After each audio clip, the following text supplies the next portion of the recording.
la botella de agua envenenada y manipulada que mató a Alejandro Pizano y posiblemente también a su padre, pero que en todo caso era imposible descartar el envenenamiento a través de ella. Sacó a flote la manipulación de las evidencias del caso, pero el uso de la palabra ilegal sí es algo que causa mucha inquietud y que está moviendo para dónde se está desplazando el espectro de la opinión pública en Estados Unidos, y eso es terrible.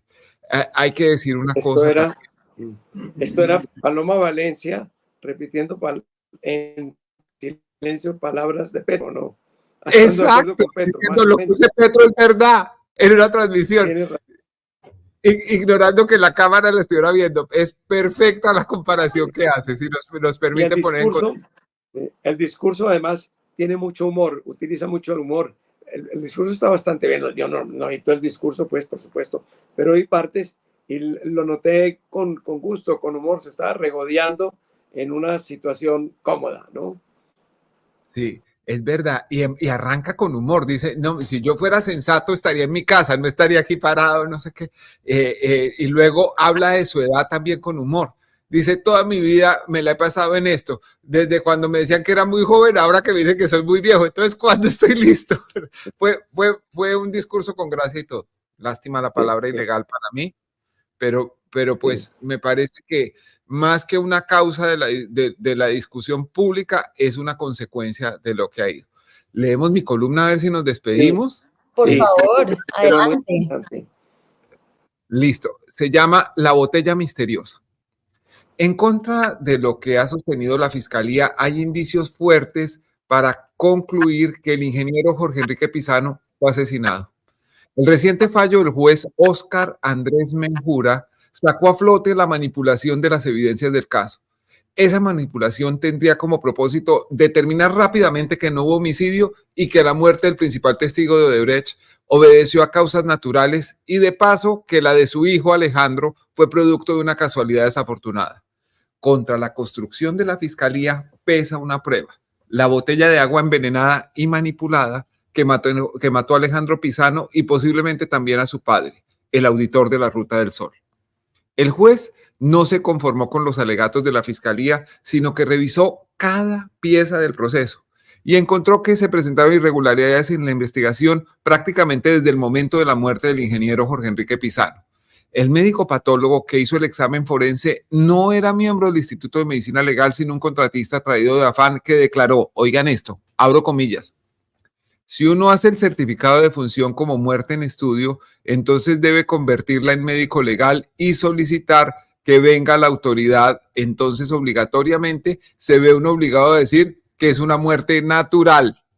Cierra comillas. ¿Qué tal la declaración del patólogo?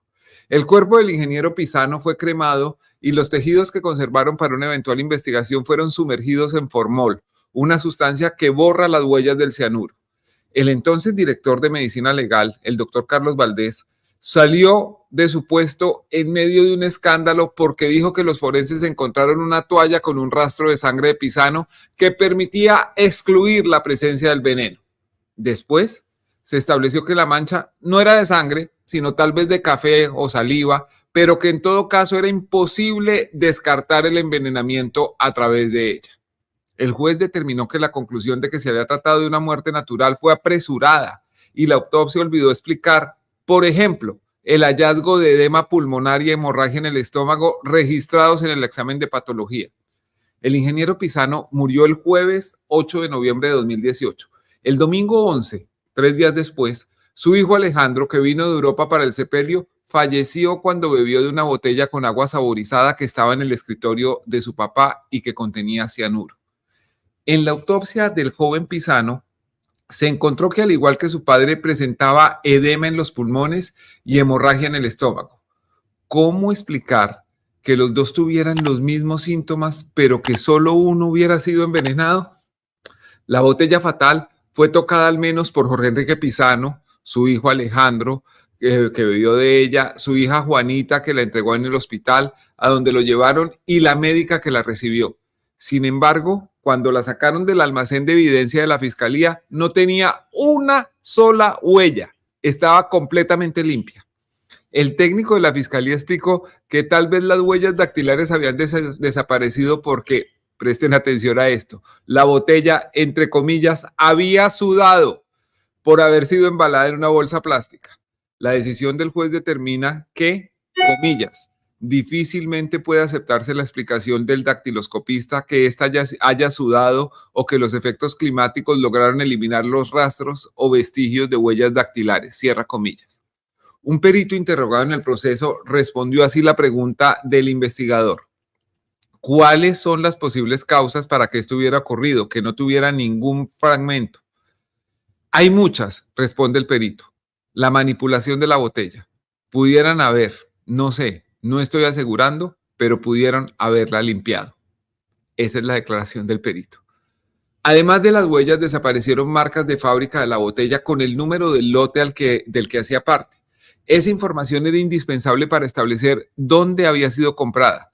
Si llegó a la casa de un lugar donde Jorge Enrique Pizano o su familia habitualmente hacían compras, o si provenía de otro sitio. Lo que no se borró fue el código de barras de la botella. Como se sabe, ese código es una imagen de líneas sucesivas y únicas que se utilizan para identificar un producto, en este caso, la botella de agua. De esta manera, en los supermercados, a través de un lector, la registran en el momento de la venta para determinar su precio y descargarla del inventario con el fin de hacer nuevos pedidos. Ese código lo llevan todas las botellas del fabricante que la Fiscalía pretendió usar para decir que probaba que la botella fatal había sido comprada por el ingeniero en una sucursal de Duno.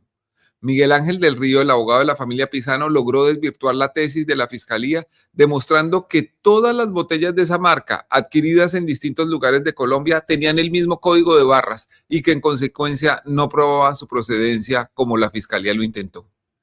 El juez concluyó, hablo comillas, lo que genera extrañeza es que la Fiscalía se haya quedado expectante ante la posible adulteración de un material probatorio que quizás es el más importante que podría copiar para el caso de autos.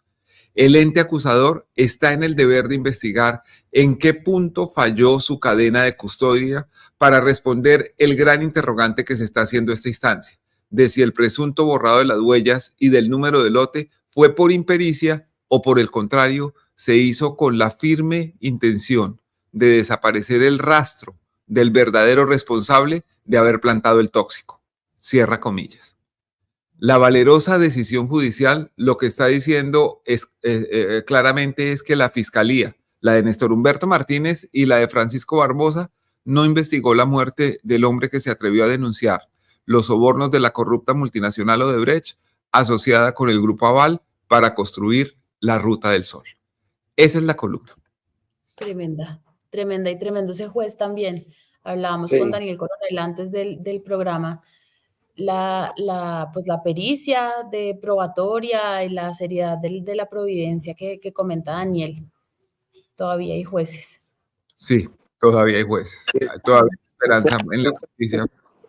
Un juez municipal de Funza que debió estar sometido a muchas presiones, no sé si directas, pero indirectas de todos modos, para cerrar esto y vámonos para la casa, tuvo el valor de decir, no señor, esto no se cierra, esto sigue abierto, ¿no? Que me parece...